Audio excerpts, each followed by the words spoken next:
Hello there, this is Dave Allen. I'm out for a ride on my NC750 and I'm on the road from Begur to a beach called Sa Tuna. It's a nice little place and the road's great going down there, so I thought I'd let us have a look at it and see what we got. Just set up the camera.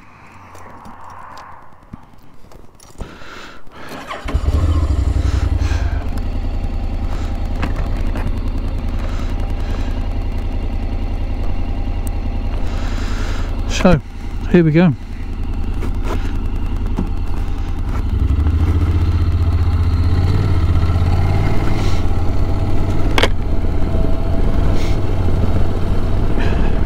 Lots of nice bends going around this bit here.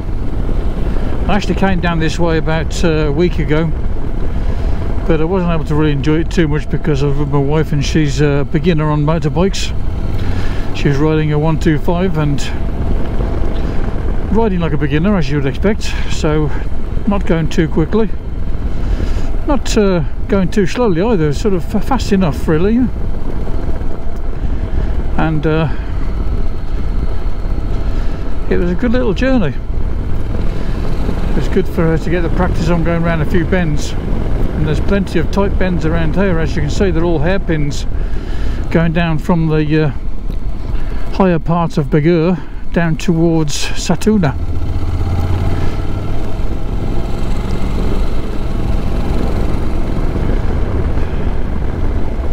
A lot of properties around here. People obviously like to build the houses here and be not too far away from the beach.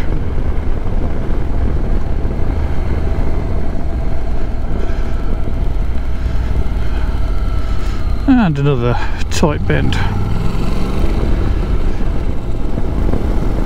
And if you look up there, there is a red baboon, or a gorilla maybe. I think it's probably a gorilla more than a baboon, but still.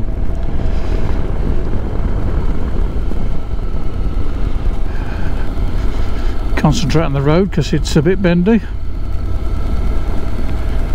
but that's fun.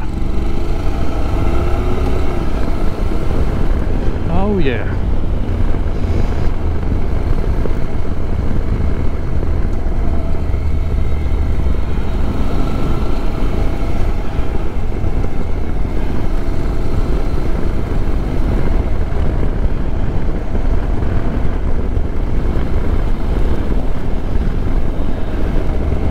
If you've seen my previous videos, you might have noticed that this time I'm riding a red NC750X, whereas before I was riding the white NC750S. And basically what happened was I bought this bike for my wife because she's planning to get a test passed fairly soon, and the idea was that she was going to have this bike and I was going to stick with the S because I quite like the S, you know. And then at the end of it, after doing some lowering on this bike and setting this up, I changed to we changed our minds, and we put her instead on the S because it's lower, so her short legs can reach the floor better, and I put the this bike back up again. So anyway, this is Sa Tuna. I could get off and go for a walk down the beach, but I don't think I will. I could go up this bit here, see what's up there. Let's go and have a look and see. Not been up here before. So I had to go through all the process then of swapping everything over back onto this bike and move the forks up as well, because I lowered it the forks too. And I'm really quite happy with the way we've made the changes because I really like this bike. I like the other bike, but this one having being a bit higher, it just suits my riding position better. And I feel like I'm used to it. I mean, when I get onto the S, because I rode it the other day, I had to take it down to the workshop, because in the workshop I wanted to get it set up for her with the power output. So did I come back all the way back around here again? I did. Cool. Do you know what? we'll do a U-turn here. We'll go down through this road here instead. Agua Freda Captasal. Why not? So I rode the bike the other day and it felt strange with it being so low down compared to this one. I quite liked it, of course, you know, didn't dislike it, and I'm just sort of pleased that we managed to get things sorted out so that my wife's got a bike that she's happy with and I've got a bike that I'm happy with and everybody's happy, yeah!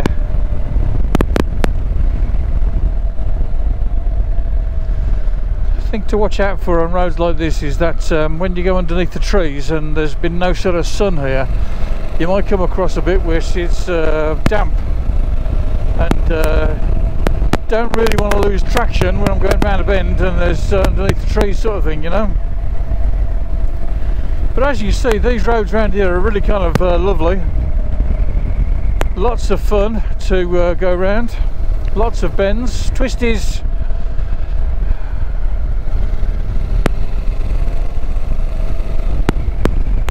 Now the other thing you might notice with this bike as well is that I've got the mirrors on there, the double take mirrors, and they're the adventure style ones, and the idea with these ones is that if you sort of tip the bike over, instead of things getting bent or broken or things coming undone, you know, we have to get sort of spanners onto the nuts to tighten the back up again, they just move a bit and you can easily sort of get back into place again. I put the security things on there because they are the ram mount sort of things. And these ram mount things, oh, come to a dead end. Well, that's interesting. We ain't going anywhere now. That is a Captasal hotel. Very good. Do some practice of my U-turns. So obviously this time of the year nothing's going to be open, including hotels, but look at that view across there, isn't it bloody lovely? Nice. One or two people around here, so we'll have to go back out the way we came by the look of it, but still it's a nice little trip to come down here.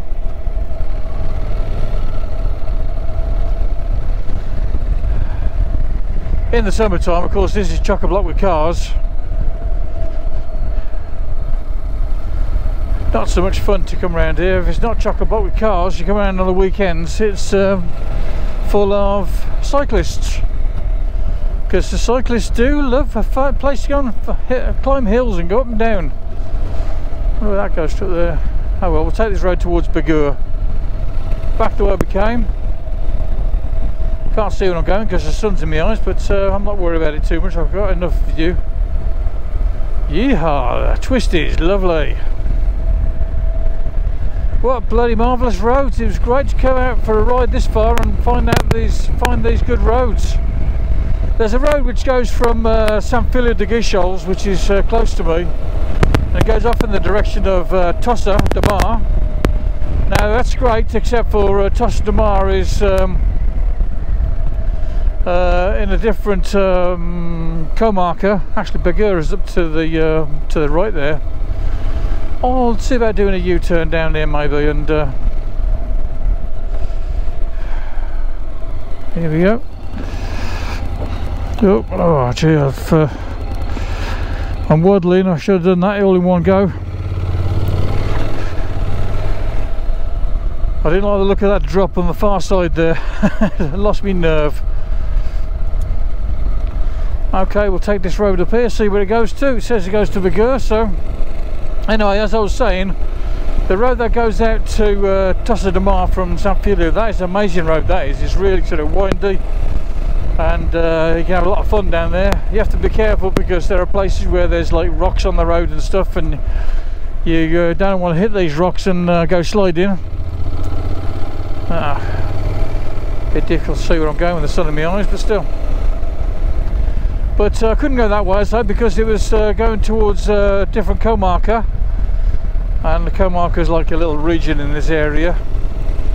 I mean, it's a whole lot better than it was about 2 weeks ago, because 2 weeks ago we had to stay within the confinement of the municipality, and in the municipality means with Santa Cristina I couldn't go anywhere at all. So down to the local town, to the shops, and back home again, and that was it. And we're back up here again. Lovely.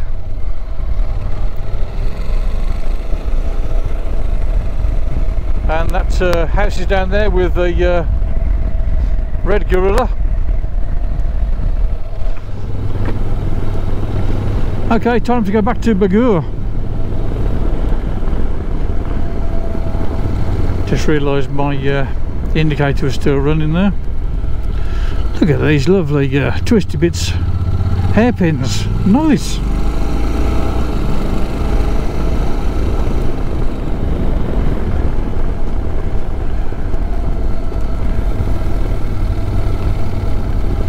Another hairpin going around the other way.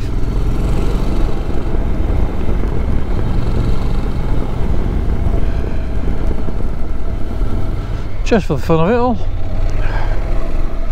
There you are, great views across there, look. There's an island, it might be the Îles de Medes, possibly, although that could be a bit further north, I'm not sure. There's some islands that are out from l'Estartite, and there are glass bottom boats that go out, and you can go and have a look at the sea creatures underneath.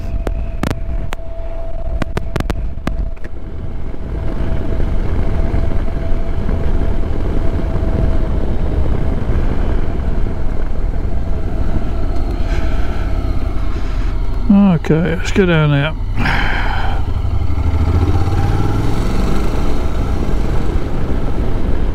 Haven't been down here before, so let's just go and see what's down there. Don't think it probably goes anywhere. I think it's kind of going to go to a dead end. I'll be going down here and going back up again, probably the same way I came. But that's all part of the fun.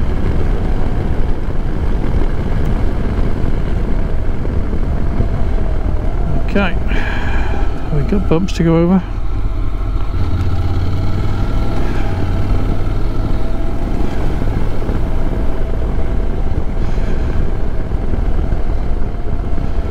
Playa. That's beach in Catalonia if you don't know. Let's go down to the beach, see what's down there. Sariera. Let's go down there and have a look.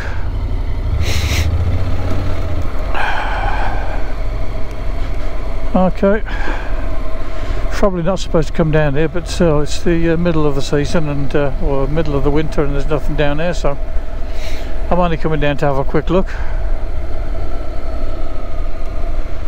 And there's nothing down there. Cool bit of beach though. Very good. Okay, we'll take the road out to Powell's. Going around in circles here. I'll get dizzy.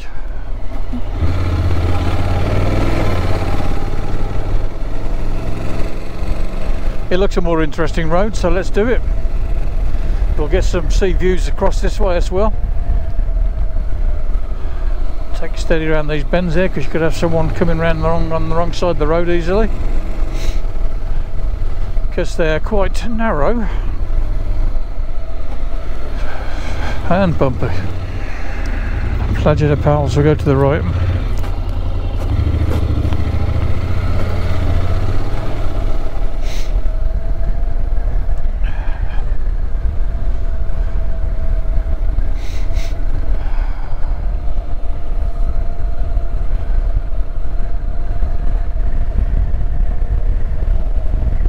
Oops. Getting a bit squirrely on that bit of road there it was.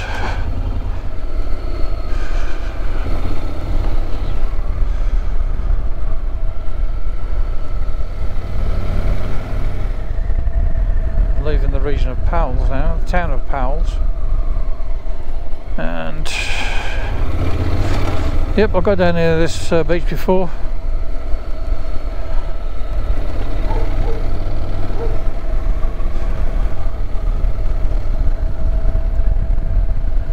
Lots of people down here walking their dogs.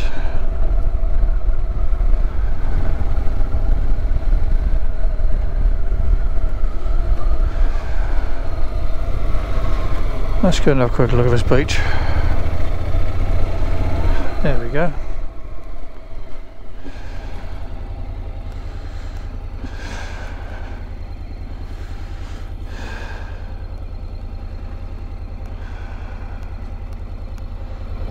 Cool. I'm using an application on my phone called Riser, and I'm really quite pleased with it. What it does is it records your travels, your tracks, your road book they call it, and I'll be able to have a look at a map and see exactly where I went. It'll tell me my top speed during the trip, my average speed during the trip, how many kilometers I've done altogether. Great. What I'd like is I'd like to be able to have an application which would take all of that information and put it into a spreadsheet for me. Now the reason I want to do that is because at some point in time I'd like to buy myself an electric motorbike. Now the problem with electric motorbike at the moment is that they don't have enough range, and the ones that do sort of anywhere decent range, they're too damned expensive. So if I was to have a look at all the trips that I do actually take, I'd be able to have an idea as to what sort of range I really would need, as to range what I think I need. Because a lot of people, they talk about not having an electric car because an electric car, oh, I'm about to drive 500 kilometers in one go. Well, you don't drive 500 kilometers in one go. You sort of